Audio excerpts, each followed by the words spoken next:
Muscle confusion. You want to confuse your muscles? Put more weight on the bar. What's up, guys? Welcome back with WEAPONX. Derik Oslan, I'm Scott McNally. Guys, we still don't have a name for the program, so we need your help with that. What did we come up with so far, Derik? It was brass tacks. So we have brass tacks, but with a CX at the end of tacks, and then the WEAPONX show, plain and simple. Show. So I also had the WEAPONX files. There was that. That was the the WEAPONX files, and then you could steal off of the X Files theme song. Yeah. Yes. And then you have to throw a horn at the end of the song. That's the only way.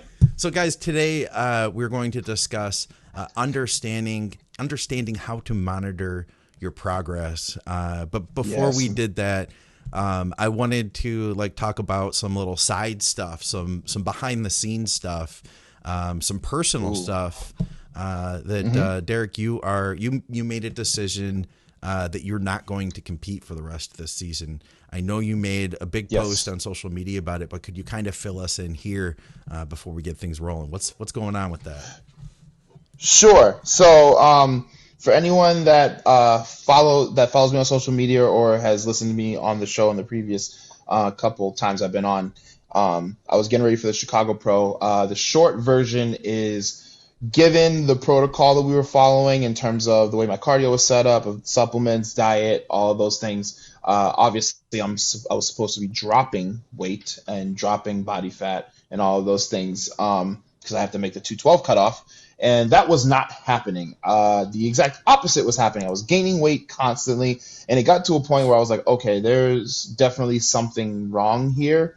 And I knew I wasn't going to be. I knew I wasn't going to be ready. I wasn't going to be in my best, and I really didn't want to disrespect bodybuilding as a sport like that, and disrespect the guys who I'm going to have to go up against and beat, like Keon, John Jewett, and all of these guys who are going to be 110%, and think that I'm going to just waltz in at 85 and win. That wasn't going to happen.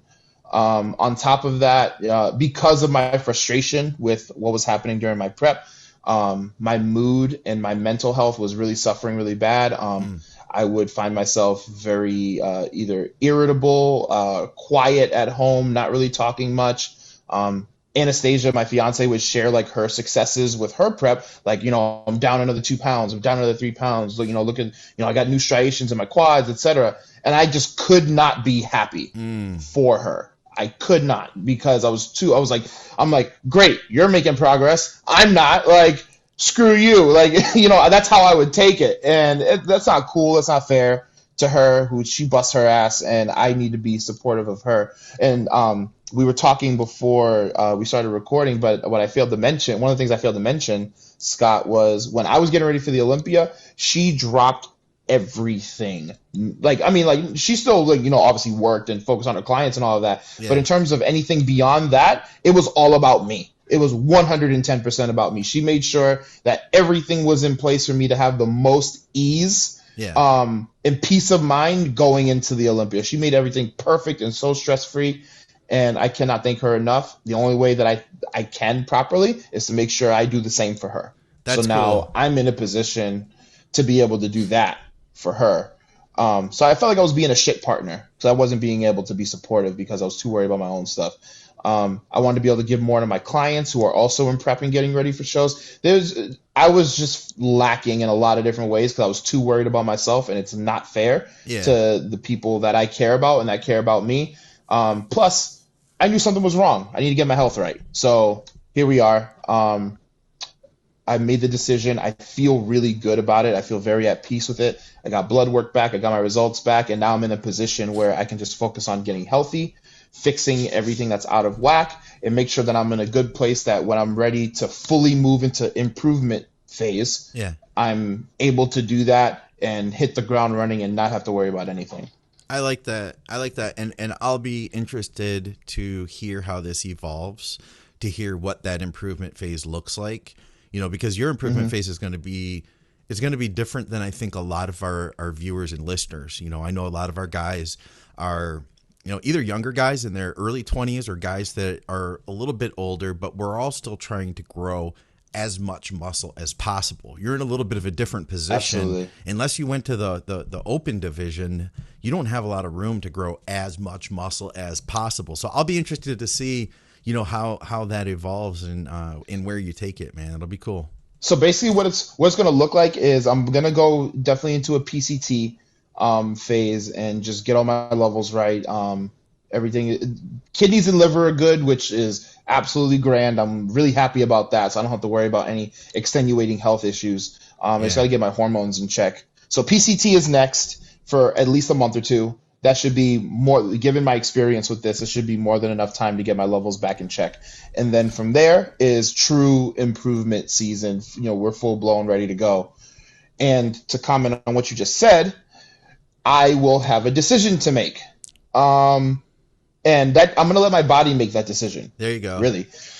So I'm going to attack the gym. I'm going to attack my diet and everything with full force as much as I can. And I'm going to let my body determine where we're going to go. So my previous high when I got ready for last year's shows was 250.6. Okay. So since I made this decision, I'm already back up to 240 and with a very minor calorie increase. Okay. I haven't really been stuffing my face or doing anything wild. You know, if I wanted something, I had it, but like I'm still eating all my clean meals just with carbs in it and a little bit of fats.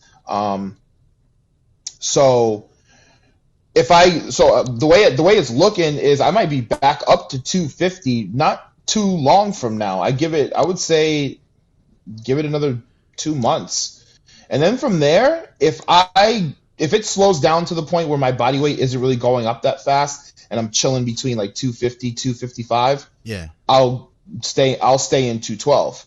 If my body clearly says I want to go beyond that and I'm going to do it, then I'm just going to let it do it. And then at that point, then I'm saying, okay, then my goal needs to be, I need to be 270 to 275. Right on. Yeah, that would be crazy. And then I would compete in the open. That would be insane. But I believe you could do it. I know. I believe you could do it. I believe that the key would be to not get hurt for you, you know, because you're so strong that would be the key is just don't get hurt.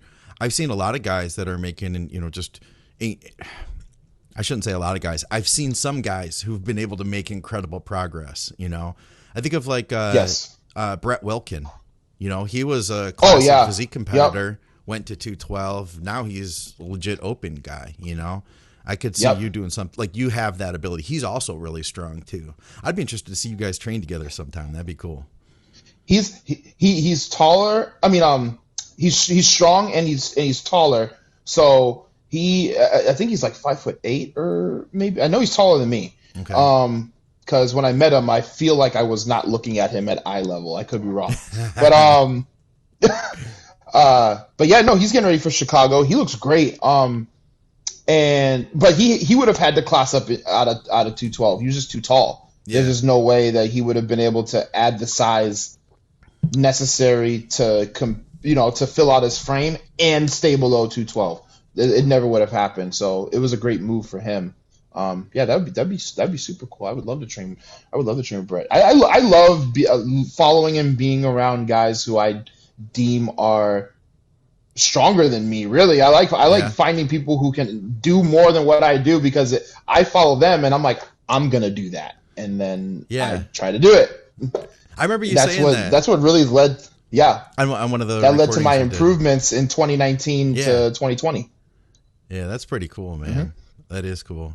But you're right. Not trying to get hurt is gonna be a big thing. Because I know how I train and I know I'm always gonna want to do more freakish things and hit higher numbers. So just making sure that the force that my muscle is producing is not exceeding my connective tissue's ability to handle it and remain stable. You're smart, though. That's going to be a key. I think that's what you have going for you, though. You're smart and you think about this stuff. You know, you're not just hoping and praying that you don't get hurt. You're putting something behind it too. Yes, and I know how to auto-regulate, which is one of the things that I'm actually going to talk about in our discussion today when I talk about diving into gym performance and tracking those things and just understanding what you need to be looking for to know, you know, do I continue to push the gas pedal, or maybe do I need like a devolume week or something like that? Yeah. So that's one of the things I actually had on the outline. Well, in that case, man, let's just dive right into it. I also want to mention, too, that our programming is brought to you by TrueNutrition.com. And Derik is also brought to you by True. I know that you are going to be doing some supplements with them. So I'm really excited to see, what you guys come out with, what formulas you have. And I'm actually going to we're actually having a phone conversation either tonight after we're done recording or tomorrow. Cool. To talk about what the full line is going to be like. Right now, what we have agreed on is the protein, and I have a cream of wheat formula as well. Nice. It is too damn delicious. It is really good. I was actually surprised at how good it came out. It's pretty bomb. So those are two things that we have settled on officially.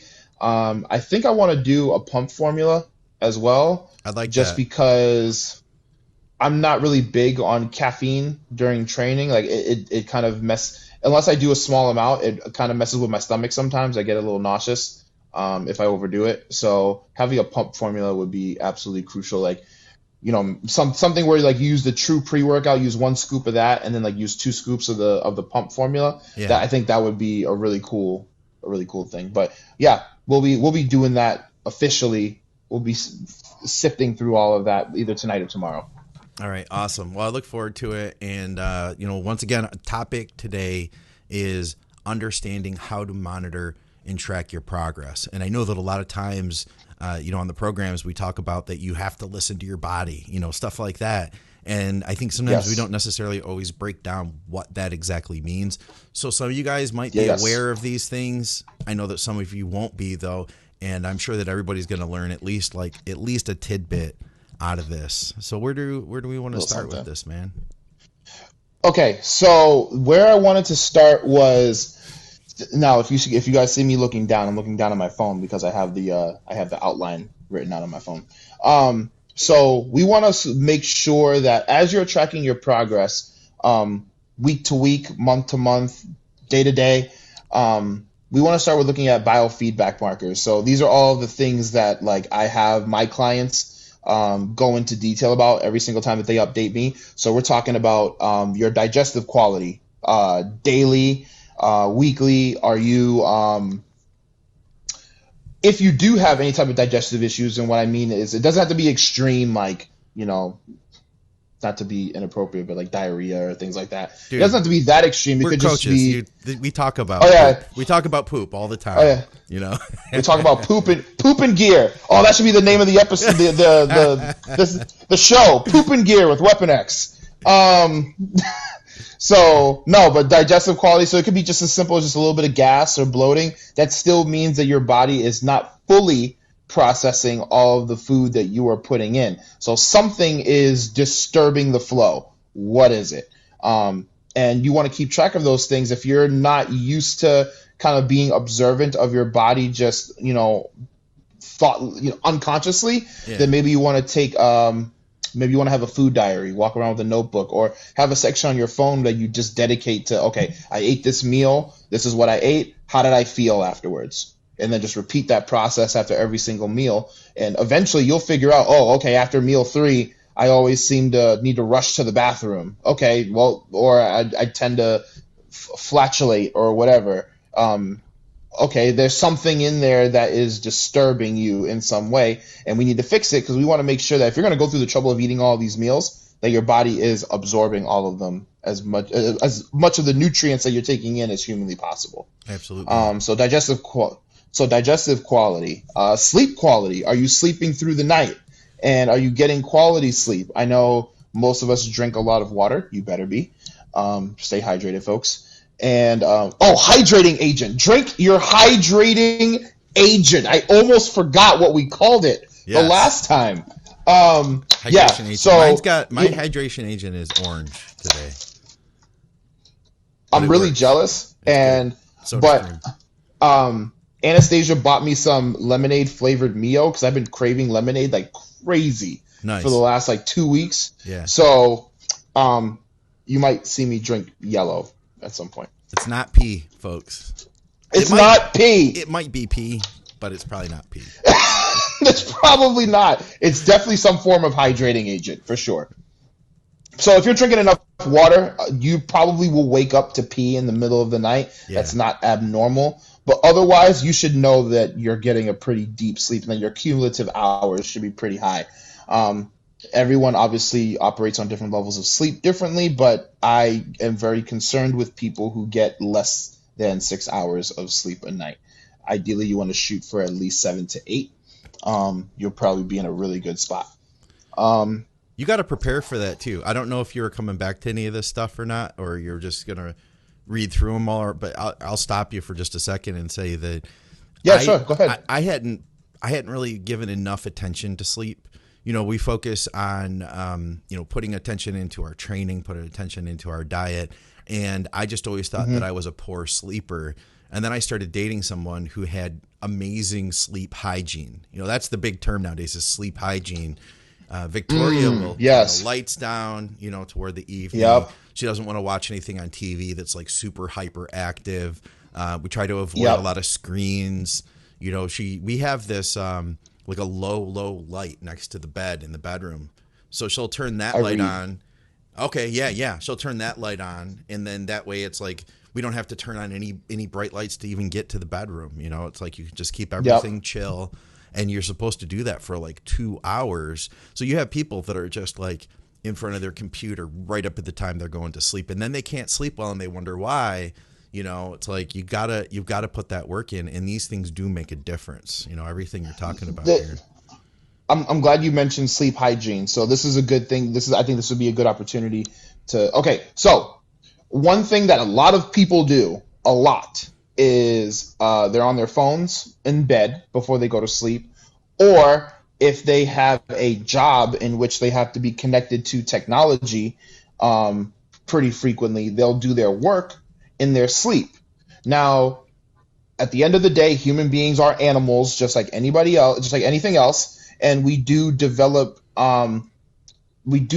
habits on a psychological and cognitive level. And what I'm trying to say is, when you're working, if you're doing work, you are mentally stimulated, and there is some sort of response that is occurring that is keeping you more awake to stay focused. Yeah. Right. So if you constantly do your work in bed, when you're in bed, your body will register that response, even if you are not actually doing work. Yeah. So you will have a hard time falling asleep. So that's why you always want to save any type of work that you do not do it in bed. Do it somewhere else. So that way your body doesn't associate the position of being in bed with I'm about to do work. It's kind of like when you stretch, when you dynamic stretch before training, you're priming when you start stretching, your body is being primed to think, oh, okay, we're about to do some stuff.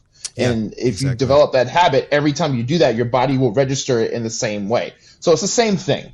And everything that you said was great. Like, dimming the lights, not watching anything that is super doesn't get you all revved up. Like, don't watch Ronnie Coleman, The King on Netflix before you go to bed. Yeah, that's the wrong time. Because all you be thinking about is lightweight baby and yeah buddy, and you'll never be able to go to bed. Yeah, lightweight baby!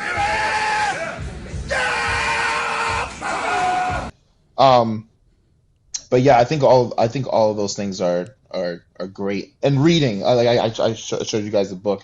I love reading before bed. That's probably the best nights of sleep that I get, is if I fall asleep while reading, or like shortly after I've been reading a book. Yeah. Best sleep I get. So really good point. Daily energy levels. So, just basic. How do you feel throughout the day? Is your nutrition, this is going to be, it's important for everybody, but especially important if you're just now transitioning from a less than stellar structured plan or lack of structure into a structured diet plan. Monitoring, okay, how did I feel before I started this, and how do I feel afterwards?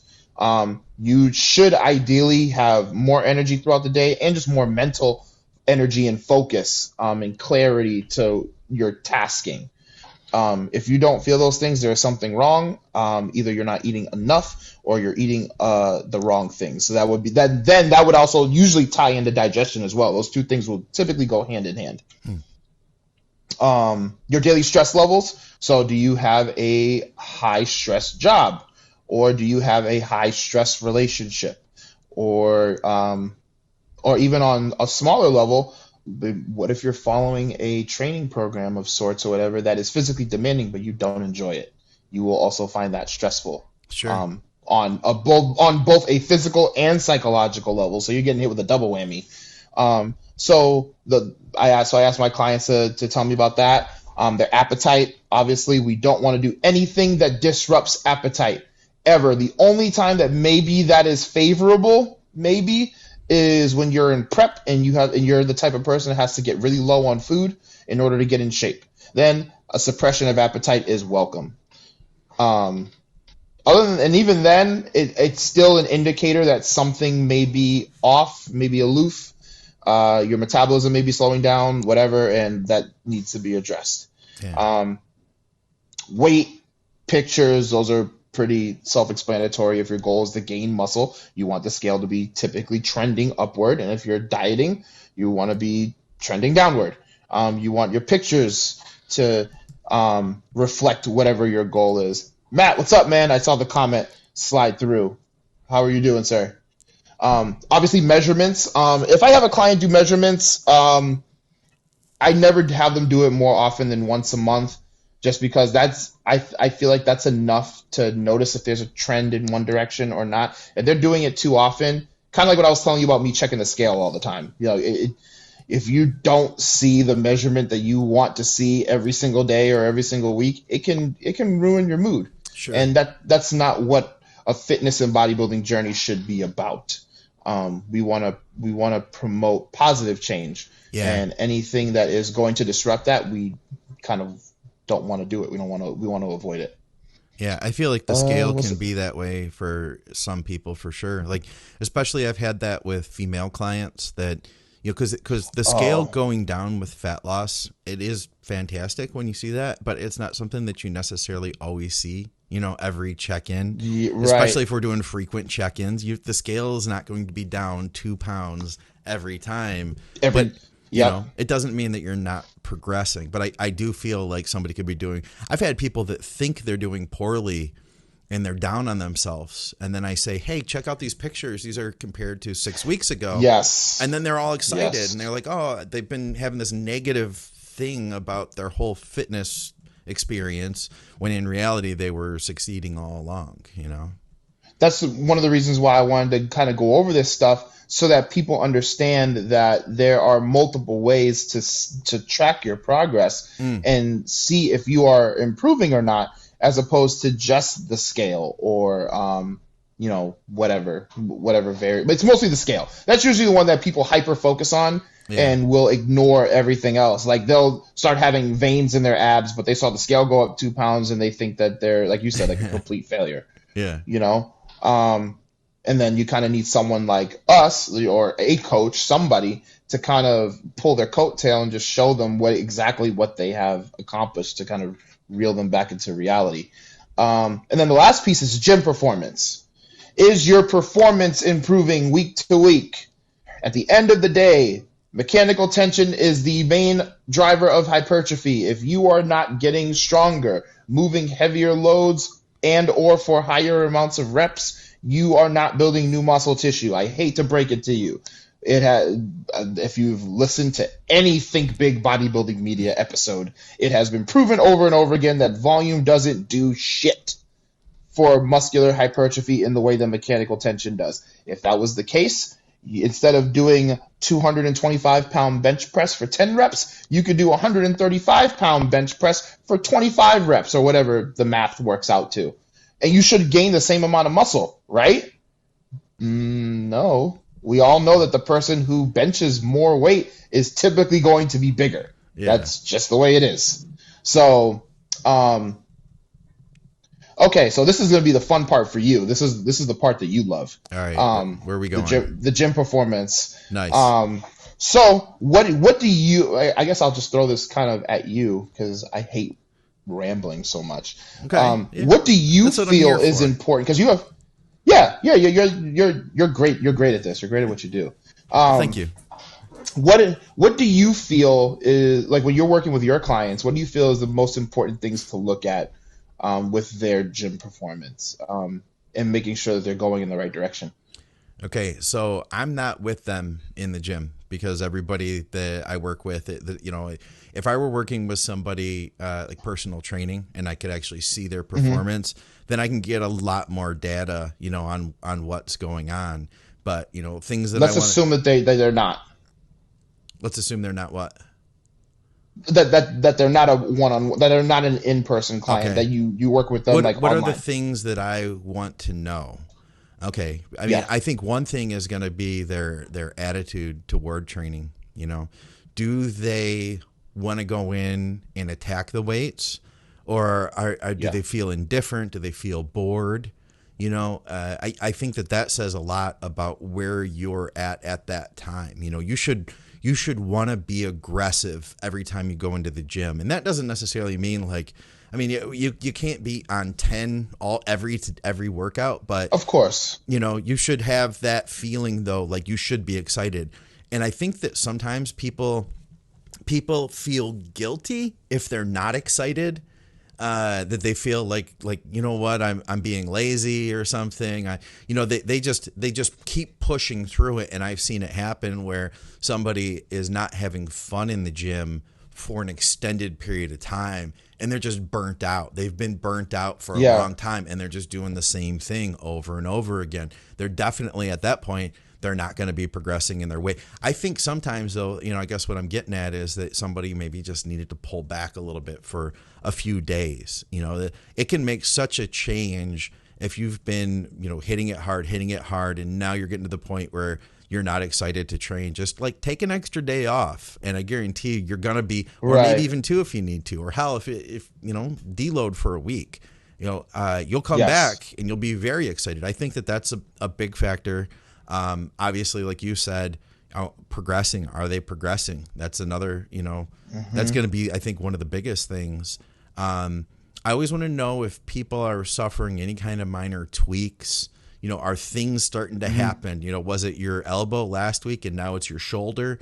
Was it the back of your shoulder last week and now it's the front of your shoulder? Like, when those things start coming up, I feel like your body's telling us something, and I don't always know what that is right away, but it's a cue for me to stop and say, hey, let's listen to this and look a little bit closer at what's going on, One thing that you mentioned about the whole having fun versus not having fun anymore, I'll speak from my experience. The only people that I've worked with that stopped having fun or whatever the case may be in terms of their training were usually people who had been it had been drilled and impressed upon them that their training needed to vary constantly, every 2 weeks, 4 weeks, 2 months, whatever. The program had to change. The exercise selection had to change. The amount of volume they did, all of that stuff needed to be altered in order to ensure that they continually made progress.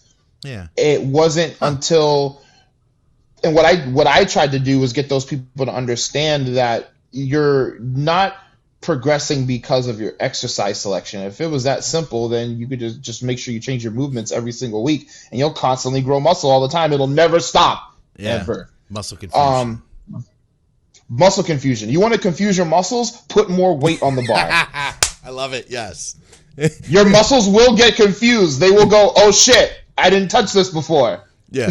And that's where the confusion will happen. And in their confusion, in their stupor, they'll knock themselves over the head with a hammer because they're confused, and then they'll grow. Yeah. Because they'll grow, because they'll get a knot from hitting themselves with the hammer. So yeah, that's always been my experience. They think that the workout needs to be different all the time, and it was like a mental stimulation, almost entertainment for them. And once I got them to see that getting stronger was the way that they were going to see the improvements and the enjoyment that they were trying to get, because ultimately people won't enjoy anything if they're not getting anything out of it. Yeah. So they're in the gym for results. Once they start seeing, oh, this way actually builds the muscle that I want, now it's fun. Now getting stronger is fun because they see payoff dividends from it. I guess that's the only things I can think of offhand. You may say some other things that I'll say like, oh yeah, but is there anything I'm missing there of things that you would be looking for when you talk to, say, an online client about their progress? Well, I really like what you said about attitude and attitude towards their training and their execution. So one of the first things that I like, if I have a new client or, if I have a new client, the first thing I ask them is, do you log your lifts? Yeah. Yes or no. Do you keep a logbook? If you do, that tells me most of what I need to know about you. That tells me that you already give a shit about your progress. Because why else would you keep a logbook? If you don't, I make all my clients keep a logbook, every single one, and I will randomly pop quiz them and just be like, I want to see your logbook this week. I'm gonna see the numbers, and I ask them to send me not like if I don't see them in person typically that often, then I'll have them send me videos of their lifts. So that I can break down their form, their rep execution, their critique, and above all else, see their intensity of effort. Because most people will, if they're sending me a video of their lifts, usually their form is pristine, picture perfect, because they know I'm watching. But I want to see, are you taking the set to the brink, or do I see that you are stopping 2 reps short? Yeah. And if I see a hack squat set with a damn band on it, I swear to God, I rip them apart. Yeah. I don't want to see that shit. Take the band off. So here's the thing. I've been doing reverse banded hack squats since Scott! Like since forever. Since like literally since like a decade before they were cool. Like a decade before they were cool. All right. Okay. So why? I'm stronger at the top. I have, with my knees, my back, I'm stronger as I'm coming up. So if I can deload any of that off the bottom, it's a great assistance to me. And it allows me to push harder. In fact, I would say more important to me than reverse bands hacks is reverse band squats. I love a reverse band squat. And it's helped my lower back so much, taking the tension off where I am going to be at my most vulnerable. I can still it's not a cheat. It's not like it gets light at the bottom, but it does take the edge off. So I will defend them, though you're not the only guy, because I think there's a backlash now because there are so many people doing it, and it's become such a cliche and a cop out. Here's my thing with the excuse me. Here's my thing with the reverse band. So I understand the intent behind implementing it, which is obviously alleviated, like on the hack squat. If I want to take tension and away from my knees and the amount of load that it needs to hold, just enough to get me out of the hole pain free, that makes perfect sense to me. I get it. My problem is not with the use of it, it's with the how it is being used. So ideally, if your true goal is tension off of the knees, right, then you're going to set it up in a way that the band will only have tension on it when you're at the bottom. So like when you get to like 3/4 of the way down from there to the very bottom, there's tension on the band. So now it's alleviating what you're feeling in your knees enough for you to drive up pain-free. And then you're still feeling the weight from that point upward. Absolutely. Where you don't deal with pain. Great. That's perfectly fine.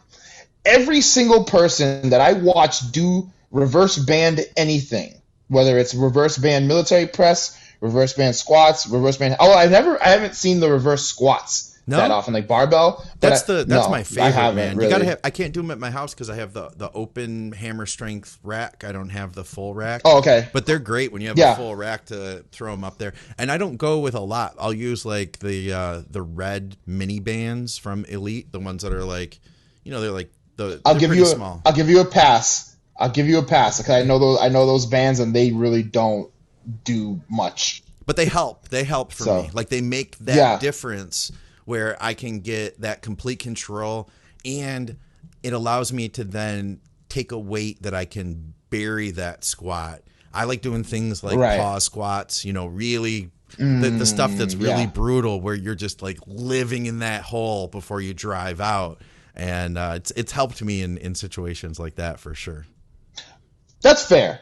That's fair. I will say that I haven't seen the free barbell reverse band that often. But the two that I see the most, or three I should say, is high incline Smith, regular incline Smith for chest, and the hack squat. That's where I would say that encompasses 90 to 95% of the reverse band videos that I see. And my problem with it is when people unrack the weight, there's already tension on the bar. Yeah. On the band before the rep has even started. Yes. So whatever weight that you have on the bar, you've never felt it at all. You are feeling less from the minute it is unracked till all the way to the bottom where there's maximum tension. So how much poundage is being taken away? And that's part one. Part two to that is the eccentric part of the rep is where your muscles are generating the most force. So that means that the most muscular development, ideally, because we're talking about mechanical tension being the main driver of hypertrophy, i.e. the force generated on a cross-sectional area of muscle because of load, the eccentric portion of the movement is where the most muscle is being created, or the biggest demand is being put on it, the most force is being generated, and where the majority of the novel stimulus is happening. So why the hell am I putting a band on something that is immediately removing the amount of eccentric force that that's being generated right from the rip before I even start the rep, and thus limiting my growth? It doesn't make any sense to me. It doesn't help me. That's the part that I have an issue with. It's not the use of it, because the way you're doing it makes perfect sense to me. And especially if there's only tension at that bottom part where you need to drive out of the hole so that you don't hurt yourself, great. But when you have it set up so the second you unrack the machine, there's tension on the band. Yeah. So you have 3 plates and you post on Instagram, oh, look, I got a 315 PR on overhead press or a 315 PR on incline. Yeah. But the band is taking away poundage as soon as you unrack it. That's bullshit. You're not building any new muscle tissue, and that's going to be evident on stage when you stand next to somebody who actually did 315 for the entirety of the rep over and over and over again. It's not going to be the same. So true. Yeah. That's just that's my opinion. It's true. I mean, it's more than your opinion. I think it's truth. It's reality. We'll go as far as to say that. How about that? I guess I'm trying to be nice. I'm trying to end it on a nicer note, because there has not been a community of people that have been more what's the word I'm looking for? Hateful? I don't know if that's the right word, but like emotional about a method that they use other than the reverse band community. Really? Anytime I say anything, oh my God, like people, every time I put a post up, like I kind of poke fun. I'll do like, I posted a video of me doing hack squats. I was doing pause reps, actually. I was burying those sons of bitches. Like, I literally could not have gotten lower at all on that. Like, there's no way. My hamstrings and calves were like in the middle of a business. They were in the middle of a business meeting. They could have been playing Monopoly together. They were so close. And I just paused in the rep for like a good second or two, and then drove up. Wait, what's a good second? And I made a comment. What's a good second or two? Like, count it out for me, because what's that? What does that look like? A real second or two, not like when people be like, "Oh, I did a 5-second pause rep. 1, 2, 3, 4, 5." Like I hate that. That's a pet peeve of mine too. But no, where I'm down in the rep, 1, 2, bang, boom, up. Like one Mississippi, 2 Mississippi, up. I feel like back we could down do again. A whole show just on perfecting the pause rep. I really do, because I feel like that's something that in itself is it takes some learning. And when you're in the hole, it doesn't feel like that 1, 2, 3, 4, 5. It doesn't feel. It feels like you're down there forever until you shoot video. It's so of great. it. Until you shoot video of it, and then you're like, oh shit. That wasn't that. And then you long of a realize that pause. you used all stretch reflex to drive yourself up, and you never paused at all. Yeah. Yes. There was zero pause. But like, no, I hate that. When they fast count. Oh, it drives me nuts. But yes, I agree. That actually would be a pretty good topic. Just improve your Let me stop. Yeah. Let me stop before we go on a whole tangent, and the whole rest of the next hour is about the pause rep. Yeah. But I like that. That's a good topic. But yeah, so yeah, just logging your lifts and then making sure that you're progressing through your lifts. What does progression mean? So this is some of the things that I listed out. Increasing your weight on a given lift for the same number of reps. So if you did 135 on bench, for example, for 10, next week you get 155 for 10, that's progression.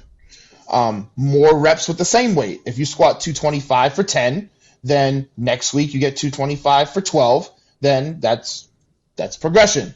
I wrote scaling up in weight on lifts with biscuits. What's a biscuit? I saw that. Yeah. Biscuit, what is a biscuit? Anything that is 5 pounds or below. Anything that is 5 pounds or below. A biscuit. So biscuit is a tiny plate. Okay. I got that term from Jordan Peters. He uses that term a lot. Yeah. And I'm sure if you ask Dave, he'll say the same thing. I'm sure he calls it biscuits too. It seems to be a UK thing. Okay. So I got like 3 plates. But I like it. Yeah. 3 plates and a biscuit. 3 plates and a biscuit. So Sounds like good. Jordan, for example, like he had like 0.5 pound plates, like custom made, and 1 pound plates. Oh yeah. Custom made, so that he can make sure that he was progressing in his lifts every single week, even if it was just by a half a pound. Absolutely. Just that little dinky plate. If you add a 1 pound to your lift every single week, that's 52 weeks in the year. That's 52 pounds on all of your lifts. I'm pretty sure all of us would love our bench, squat, and deadlift to be 52 pounds heavier than they are right now. I want to get the ones for the dumbbells. They have the little incremental. You can make them, or you can buy them. The magnetized. I think a lot of times a little 1.25 or the 1.5 plates they have. Those would be sweet. Exactly. So just making sure that even if you go up with 1 pound, that's still progression. You're still adding new muscle tissue because you're creating a novel stimulus. Even if it's just 1 pound higher, that means your body did not touch that 1 pound higher last week. So just making sure that you're hitting that progression. Nice. See, I like that. Wait, 1 point.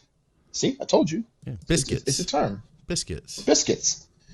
And I like the way he says it because he has such a deep, thick British accent. Yeah. So it doesn't sound as cool when I say it. When he says it, I'm like, yeah, fucking biscuits. Yeah.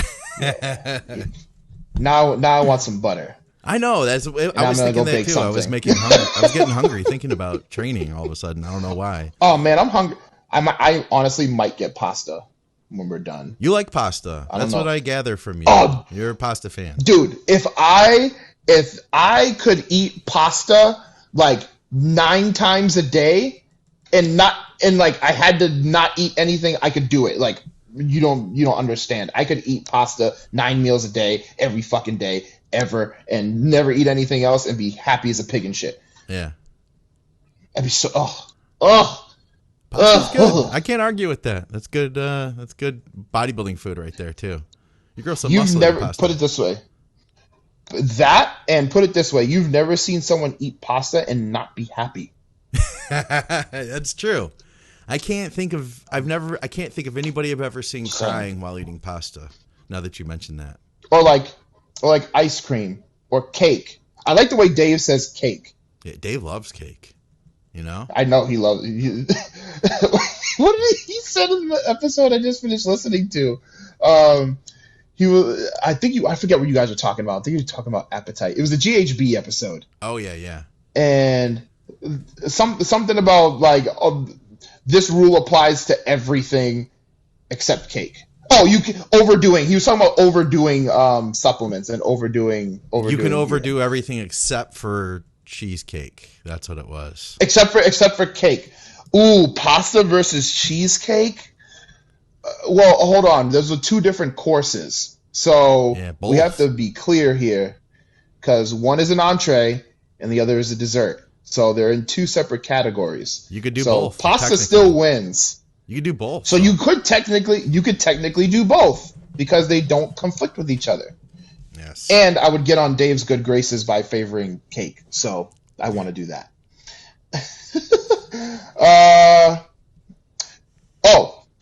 Here's a good one. Control this. We were talking about the reverse band thing. Yes. Control of the weight through the entirety of the rep. I like that. So, a perfect example would be, I think a good exercise we could illustrate verbally would be the bench press. So, sometimes you'll see a lot of people that are able to push a particular weight because they unrack the bar and they almost kind of let it fall on their chest, and they use the bounce off of their sternum to gain momentum to drive it back up.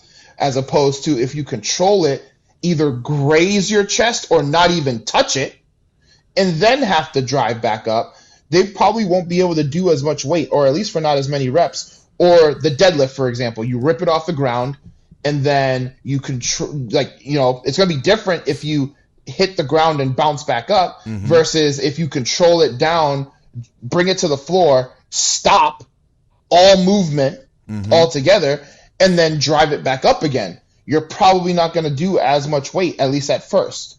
But the motor unit and muscle fiber recruitment is going to be a lot higher on the non-bounce versus the bounce. I shouldn't say a lot higher, but there's definitely going to be a difference. There's definitely going to be a difference in favor of the stopped reps.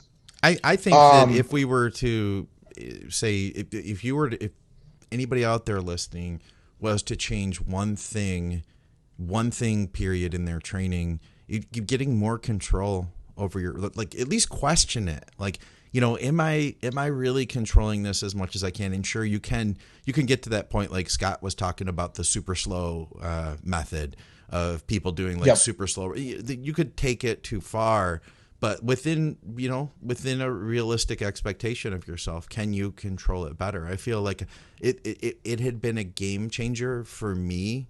Even in this past year, the control that I found in controlling the negative with really, really heavy weights, there's something that you get from that you're not getting from anything else. Absolutely. And like I said, like we said earlier, the eccentric portion of the rep is where you generate the most force in the muscle, and that is the part that is eliciting the most change, especially since the eccentric portion of the rep is where the muscle is being stretched. The room is being created for more tissue to be, I'm oversimplifying it, but to be inserted, for lack of better terms. So whereas on the concentric, the muscle is being shortened, so there's less room because the actin and myosin filaments are sliding together. And when they come apart on the eccentric, this is where the room is being created and the fascia is being stretched and blah, blah, blah, blah, blah. So it would behoove you, if your goal is to build muscle, to be in control of the eccentric. And you can look at it as, am I really in control of the weight? Or I think a better perspective, you can correct me if I'm wrong on this, but I think a better perspective would be, how can I make this rep better? Yeah. And that's usually the area that immediately comes to mind, is eccentric control with heavy ass weight. Yeah. Not, because don't take this as a green light to say, eccentric control, so let me just lighten all of my weights. No, if you can control it with the same weight that you're doing right now. So again, that's a PR. That's a personal record. It's a personal best. If you went from bouncing 225 off of your chest for 10, and now you are able to control it slowly, touch, not bounce, and then drive it back up with explosive concentric force, you've progressed in your lifts. Absolutely. Intensity techniques is obviously another way that you can drive further progress. Drop sets, supersets, 1.5s. Scott showed me this technique called 5s in the hole. I don't know if you've ever done it before. I don't know. What is it? What do you do? Okay. It's super fun. Like you'll if you can do a second set it's either because your recovery capabilities are astronomically out of this world or you are satanically crazy. One of the two. So I like the first exercise he showed me how to do it on was a lat pull down. So that's what the motion I'll use. All so right. You'll grab a weight that I would say is probably an 8 on the RPE scale. So, if you were to do like a set of 12 to 15, you would still have like 2 reps in the tank. Okay. So you do 5 reps, full reps. And then when you pull number 5, you stay right here and you do like little pulses with the full contraction. Those are your 5 in the hole. And then you do 4 full reps. Oh wow, yeah. With 5 pulses. Oh, with 5 in the hole. Still. Oh wow. Yes. So it's 5 full reps, 5 in the hole. 4 full reps, 5 in the hole. 3 full reps, 5 in the hole. And then your goal is to get to 1. Wow. And if you can't, you say, okay, I need to work with this weight until I can get to 1, and then I can increase it. And that's how you kind of monitor your progress with that technique. I like that. And it's things like that I think that we can all continue to do without having to risk getting hurt as much. Like a lot of times I think people say, well, progressive overload is not good because you can only get so strong and you're eventually just going to get hurt. I think that's a great way you can continue progressing. Or you could just have adamantium connective tissue and joints like WEAPONX, and you'll never have to worry about getting hurt ever.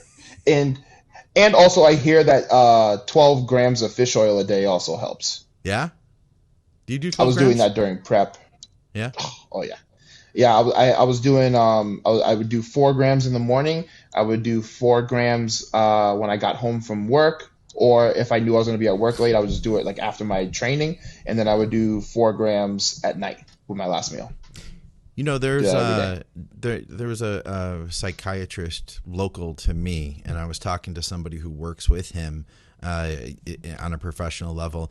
He said that this guy will not prescribe an SSRI antidepressant until that patient has gone to 12 grams of fish oil.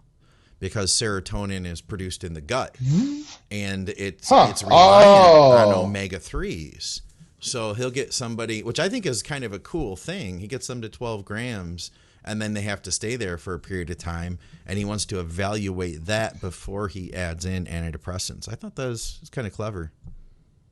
So fish oil can, in addition to heart health, joint health, and monitor fat metabolism, blood glucose, and all of these other things, you're telling me it can fight depression? Absolutely it can, yes. Everybody go buy salmon right now. Go do it. Or if you live where there is salmon, just dive in the river. And just catch wild salmon with your teeth. Grab one, yes. Do it. And shoot a video for us of that. We'll put it up on the show. We will absolutely feature you. You will get tens of millions of views, I promise. Yes. Kind of. Yes. Or at least WEAPONX and the last thing, Derik and I will see you. That's it. Oh, we'll see it. So you'll get 2. Yeah.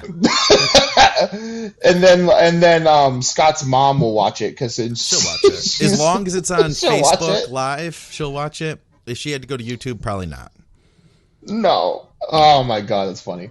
And then the last thing was rest intervals. Now I put a question mark next to that, and here's the reason why.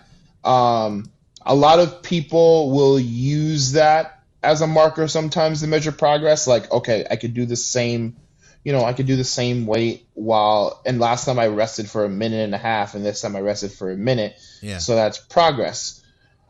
I think that using rest intervals as a method of measuring progress is bollocks, to use a fun term, or hogwash or whatever. I think it's a waste of time. And then, ironically enough, and that the reason for that is I believe that if you can do subsequent working sets and continue to progress your performance upward, why not? By shortening your rest intervals, you are effectively ensuring that the set that you do after that first one is going to be less effective. You're not going to be either be able to do as much weight, you're not going to be able to do as much reps, or both. So I believe Paul Carter. Do you follow Paul Lift Run Bang I know who he on is. Instagram? Okay, yeah, he posted something, and then I believe it was either Alan Aragon or Victor Black. One of them posted some studies showing that people who rested longer had way better performance in the gym versus people who had shorter rest periods. Now, caveat, that does not mean that you go on your phone for 10 minutes and post on the Instagram, text your boo, order Uber Eats for when your workout is over, and then get back to your set. That's not how that works. What they studied was a rest period of 1 minute or less, because that's typically, like, for some reason 60 seconds is the benchmark rest interval length, versus 2 to 3 minutes of rest. And the 2 to 3 minute rest period people always outlifted the 1 minute rest period people by a lot. Yeah. Especially the longer the workout went. The drop off in performance with the 1 minute rest period people was enormous, whereas the higher rest period people were able to maintain their performance pretty steadily. So we want to make sure that we're doing everything possible to maintain high level performance from the beginning of the workout to the end, because high level performance means more muscle tissue, or if you're in a deficit, more muscle tissue retained. So we want to protect that. Yes. Okay, so I've seen you lift some pretty heavy stuff. We don't see your rest intervals, on your Instagram videos. So on something like, let's say that dumbbell row that you posted the other week, with the whole makeshift dumbbell with the 25s on it. How much weight was that thing? 215 pounds. Okay. How much rest would you take before you actually hit that obviously heavy working set? Now, so I sit there and look at my Apple Watch and time it? No. But I did have someone ask me this question, like I would say like a few months ago, and it sparked my curiosity. So I actually, like, after the set, I set my timer, I hit it, and then I forgot about it. Like I don't know what I did in my head, but like I kind of like shifted my consciousness away from the watch. I wasn't thinking about my rest period. Yeah. I just wanted to see what I would naturally do, not paying attention to the time. And it was if I remember correctly, it was like 2 minutes and 40 seconds, something like that, or 38 seconds. It was somewhere in that range. And I did it a couple times actually because it sparked my curiosity. And I pretty much fell in between 2.5 and 3 minutes rest every single time, just without really tracking or thinking about it. So I kind of just went when my body said I'm ready to go. Yeah. And it always fell in that time period. Yeah, I asked because I don't actually track the specific time. I wait and I go when I'm ready, which is probably it's under 3 minutes, and it's never longer than 4, I would say. Like if that would be like the outside max, and I'm just guessing on this, but I don't feel like it's ever been longer than 4. I imagine I'm probably right with you, like 2.5, 3 minutes. That's enough to get me back where I need to be and ready to do whatever I have to do. If I was longer than that, I definitely check my phone for sure. Which is why I don't check it, because I know my rest periods will be longer than that. Okay. And the thing that will pull me back away from my phone is I'm getting cold. Yes. Like I can feel the pump slowly leaving me. My powers are fading away, if you will, and I need to get them back. So I get off my ass and get back to work. Yeah. But that's why I don't typically check my phone. Yeah. But yeah, that was the last piece that I wanted to cover. So to sum all of that up. The things that you want to look at when you're looking at the quality of your program and the quality of your progress: digestive quality, sleep quality, your energy levels throughout the day, stress levels and managing those effectively, appetite, gym performance, weight pictures, measurements. And then we went into all the details of gym performance. the one thing that I forgot, but I'm glad I forgot because we could literally make a whole episode out of it, which I think we will, is managing recovery. Yeah. What are the best ways to manage recovery? Yeah. Either nutritionally or in the gym. Yeah, because that's the whole answer to, well, what if all these things are shot? You know, then where do you go? So absolutely, that's a whole other thing. But that makes sense. And I think that these things, they're all on a continually moving scale, aren't they? You know, maybe your stress levels, you know, higher and you didn't get as much sleep, but you're really well fed and you just started your cycle a few weeks ago, so you're getting stronger. It's like, but the sleep stuff, that may take away today, but tomorrow, you know, you're back on track. Like tomorrow's a whole other day. You might be feeling completely different, you know? Or on a more macro level, people sometimes will think that, okay, I did this for myself 6 months ago and it worked, so it should work now. But the person that you are, the person that you are, and the variables that surround you now may not have been the same variables that surrounded you 6 months ago. I.e., you may have had a different body fat percentage. You may have had a different lean muscle mass percentage. The way you train might be different. The intensity, the amount of strength you have, your performance is hopefully better 6 months later. So you are not. There are things about you that are totally different, variables about you that are totally different now than they were 6 months ago. So you can't program for the 6 month ago version of you right now. It's not going to work. They're two different people, completely different people. Yeah. And that's the way I always look at it. So like you said, it's a continually moving. You're on a continuum always. And it's forever changing. And the place that you land on the spectrum is always different. So you always have to make sure that you're analyzing the version of you right now and not basing it off of a previous version of you, because it's not always going to be accurate. And I think too, you can look at this stuff and you know, you can start to see the effects. You know, the key is, I think, like you said, making sure that you're basically being mindful of all these things. And then let's say you didn't pay attention to how your sleep affected you before, but you know, you have a day where you didn't sleep as well. You had a day where you just got through with like 10 hours of just utter bullshit at work. And then you can watch, okay, well, that may affect me in the gym. Let's see how that affects my performance, you know, or just be aware then that, hey, this could have an effect. I need to be aware of that. Don't let it stop you, you know, from still being your best. But it's those things. I think those things are important. You know, what are some of the other factors there that we had talked about? Just to throw out like one more: stress, sleep, digestion. Yep. You know, let's say that your digestion is kind of screwy. You know, just be aware then. Okay, how could this potentially be affecting my workouts? You know, stuff like that. Mindfulness. Absolutely. And that was I just realized that was one thing that we didn't, that I said we were going to talk about that we didn't, but I still think it would be a better fit on a recovery management episode, and that is just auto-regulating your programming, especially like in the gym. So how do I know when maybe a specific movement isn't serving me anymore? How do I know when to kind of pull the reins a little bit and take a step back and maybe have a deload or a devolume week? I like devolume week better. I like reductions in volume as opposed to reductions in load. At least for me, they've always served me very well. So like instead of doing 2 working sets or sometimes 3 working sets every movement, I'll just drop everything down to 1. Okay. I'll do 1 working set. I'll attack that 1 set with everything I have, and then I move on. Okay. And that's it.